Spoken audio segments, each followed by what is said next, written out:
Bom dia, são 8 horas e 15 minutos, terça-feira, 25 de fevereiro. Esta é a TV Senado, eu sou André Ricardo e você assiste agora ao Senado em Dia. Presidente da Comissão de Relações Exteriores critica a posição do Brasil em relação à crise na Venezuela. Veja como foi a sessão ontem, que lembrou os 30 anos da campanha Direta Já. A audiência na Comissão de Assuntos Econômicos debate altos preços dos carros no país. O projeto prevê que boletos bancários vencidos sejam pagos em qualquer banco.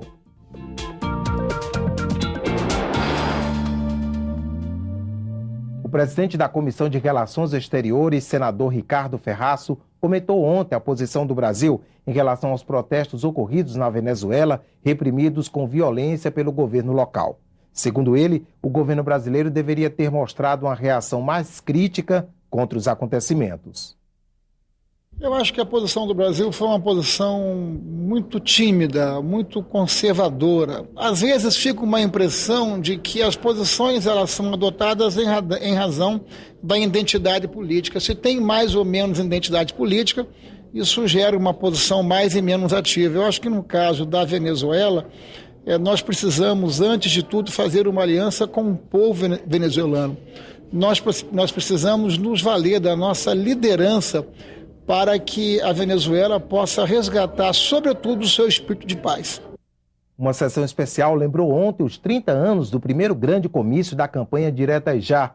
No dia 12 de janeiro de 1984, 50 mil pessoas se reuniram em Curitiba e exigiram o direito de votar para presidente da República.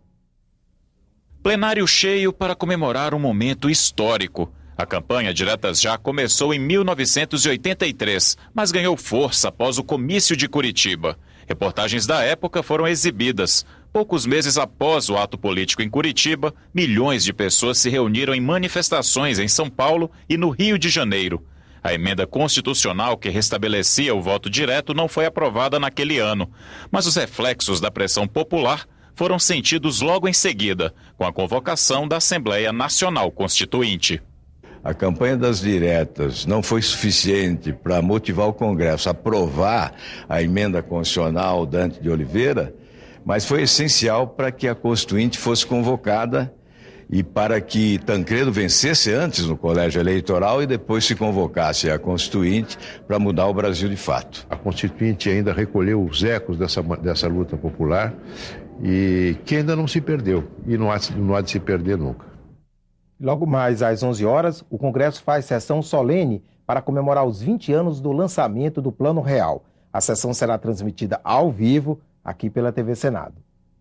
A Comissão de Assuntos Econômicos faz uma audiência pública hoje à tarde e agora pela manhã tem reunião para análise de projetos. Quem traz informações ao vivo é a repórter Mariana Abreu. Bom dia, Mariana. Bom dia, André. As redes aéreas de distribuição de energia elétrica poderão ser substituídas por redes subterrâneas. É o que determina um projeto que está na pauta desta terça-feira da Comissão de Assuntos Econômicos. O objetivo é diminuir o número de acidentes fatais causados pelas linhas de alta tensão, além de minimizar a poluição visual. A medida vale só para os municípios com mais de 360 mil habitantes. Outros requisitos para a troca são, por exemplo, a proximidade da orla marítima e aqueles casos de estruturas muito congestionadas com vários alimentadores. A mudança, no entanto, não se aplica às redes vinculadas a programas sociais. Ainda na pauta da comissão, um projeto que cria 2 novas áreas de livre comércio, uma em Corumbá e outra em Ponta Porã, ambas no estado do Mato Grosso do Sul. A ideia é promover o desenvolvimento da região de fronteira. Na parte da tarde, a comissão analisa por que os carros novos no Brasil são tão caros.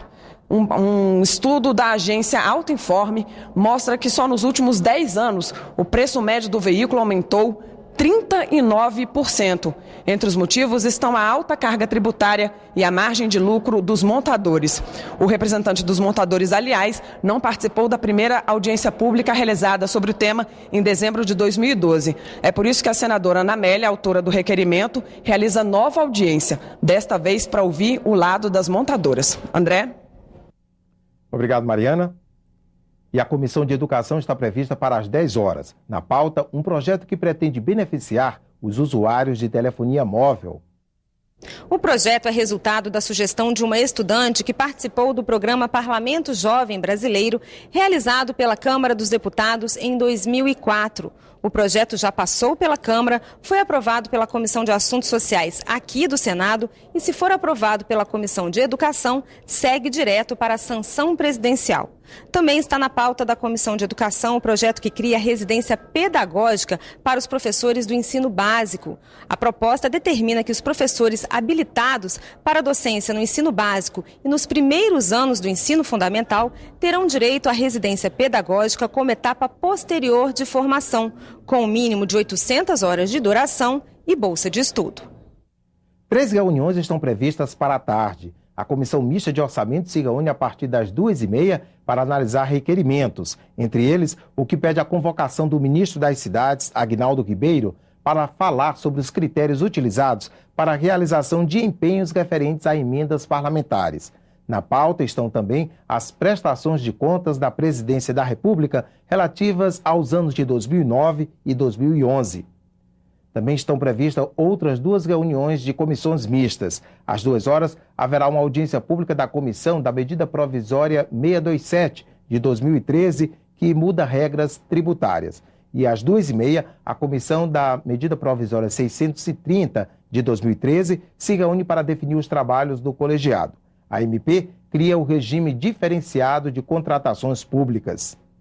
E amanhã a Comissão de Constituição e Justiça pode analisar um projeto para simplificar a vida de quem tem contas a pagar.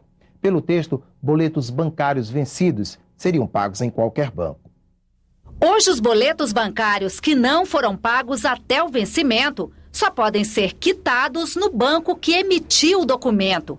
Uma dor de cabeça para quem não conseguiu pagar no dia. Muitas vezes você tem dificuldade de acesso ou de viajar para um determinado local para fazer pagamento, né? Um projeto em tramitação no Senado pode facilitar a vida de quem costuma perder o prazo de pagamento. De acordo com a proposta, os bancos serão obrigados a receber os boletos de contas mesmo depois de vencidos. Vai facilitar muito para o usuário, até porque a gente fica muito nas filas durante o dia, perde muito tempo. E qualquer coisa que vier no sentido para facilitar o pagamento é bom para o usuário. Podendo pagar mesmo após o vencimento, vai agregar muito valor para o contribuinte, com certeza. O consumidor vai ficar muito feliz. A proposta também determina que os bancos ou empresas credoras ficam obrigados a oferecer aos consumidores formas alternativas para a obtenção da segunda via desses documentos. Para esse advogado, especialista em direito do consumidor, essa é uma providência mais do que necessária. É muito chato você, 2 ou 3 dias que não conseguiu, por razões alheias à sua vontade, pagar aquela sua conta, e aí quando você tem aquele mesmo boleto, você não consegue imprimir uma segunda via. Os serviços de atendimento dos fornecedores no Brasil, de um modo geral, são horríveis. Eles não te dão a segunda via, te exigem um fax ou te exigem uma impressão, e nem todo mundo tem impressora com computador e internet boa em casa. E aí você vai demorar 15, 20 dias para tentar pagar aquilo, vai perder um mês tentando pagar aquela conta.